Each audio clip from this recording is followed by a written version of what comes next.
smile, a twist of madness. She held me mesmerized. Her footsteps rang with power. She smiled and glassed the tower. The 10 of swords, as pretty as you please.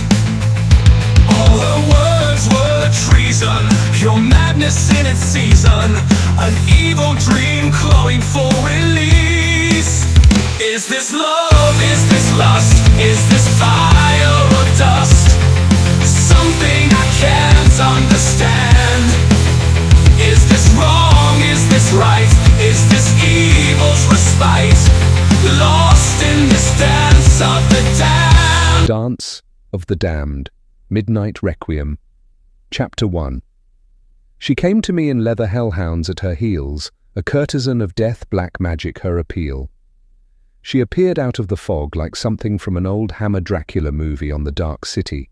Tall, long flame-coloured hair that reached her waist, black leather miniskirt, fishnets, 4-inch spike-heeled black leather boots, and a black leather jacket, half-zipped and clearly nothing under it. He could not stop himself from staring. This primal goddess walking towards him was intoxicating to look at. Her heels clicked on the brick paving as she approached him. He was mesmerized. Deep inside, alarms rang, instincts screaming at him to run. The eerie chills that ran up his spine caused him to shiver and tremble. She smiled a crooked smile as moonlight broke through the fog, her own personal spotlight. He would swear that it followed her, tracking her every move. Michael almost did not notice the 2 huge dogs pacing on either side of her. He was so enraptured with her that they didn't register to him until a very wet, cold nose nudged his hand. He damn near dropped the guitar that he was holding when he noticed. How in hell's brightest flames had he missed those 2 giant wolfhounds? It was as if he were a drooling idiot incapable of speech. Flustered, his mind racing, heart pounding, he forgot to breathe. She cocked her head to the side, her eyes, faceted emeralds that glittered with cold flames, gazed straight into him. Michael could feel her studying him, as if weighing and measuring his heart and soul. Enraptured, Michael was lost in a pure madness within as the words burned into his essence. Her footsteps rang with power. She smiles and blasts the tower. She's the 10 of swords, as pretty as you please. All her words were treason, pure madness in its season. She's an evil dream clawing for release. The heavens had given Michael a poetic prophetic gift that he ignored in his fascination. Hello, Michael's eloquence astounded him. The sound of his own voice startled him. To be fair, he was lucky to get a word out instead of merely a squeak.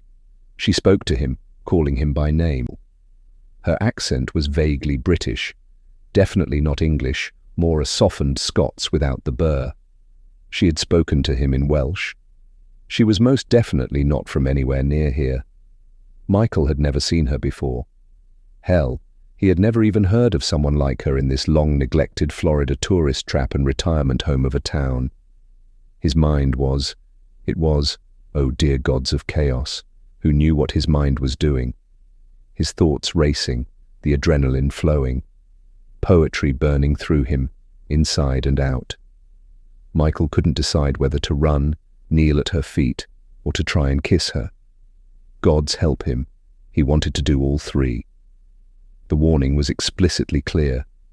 In the end, Michael could do nothing. There were many things he wanted to do, that he needed to do, but he was incapable of even forming words to speak.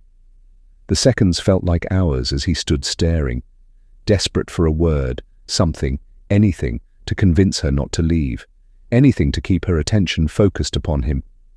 There was nothing he could do or say. Entranced, lost in her eyes, he was mesmerized. Is that the word? What happens when a mouse freezes staring at the snake poised to strike? Why doesn't the mouse run for its life? She placed her hand on his chest, gazing directly into his eyes. Michael realized that she was just as tall as he was.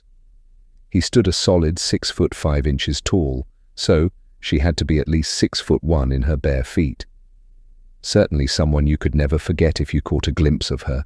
She would haunt your dreams forever. Was he dreaming? He must have been dreaming. But no, he did not dream her kiss, or the moonlit madness of her teeth.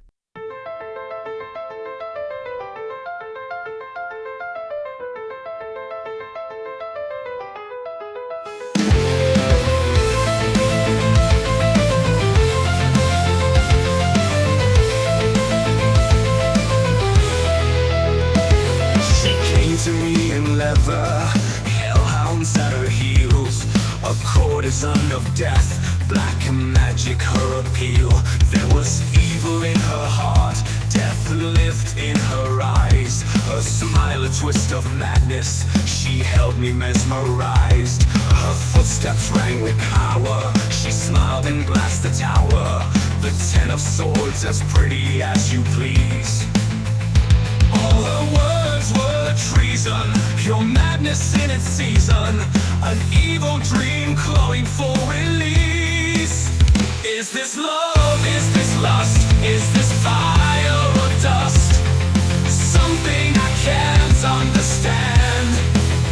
Is this wrong? Is this right? Is this evil's respite? Lost in this dance of the damned. Her gaze is a light with thunder and fire, a tale filled with powers untold. Her smile is insane, like a razor to vein, lightning to wake up my soul.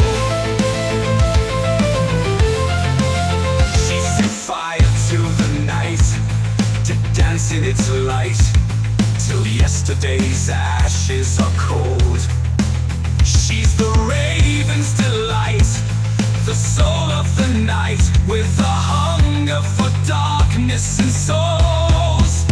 Is this love? Is this lust? Is this fire or dust? Is this something I can't understand? Is this wrong? Is this right? Is this evil's respite? Am I lost in this dance of the damned? Is this wrong? Is this right? Is this evil's respite? Am I lost in this dance of the damned? So I showed her my heart, the dark empty parts, all the thirst and the hunger within. Then she swallowed my night, gave wings to my flight, stoking my fires of sin. So we conquered the night, dawn's dark delight, oh the promise of morning in pain. Her rhyme is the reason, sweet madness in season, the blood knows the memories made. Is this love? Is this lust? Is this fire or dust? Is this something I can't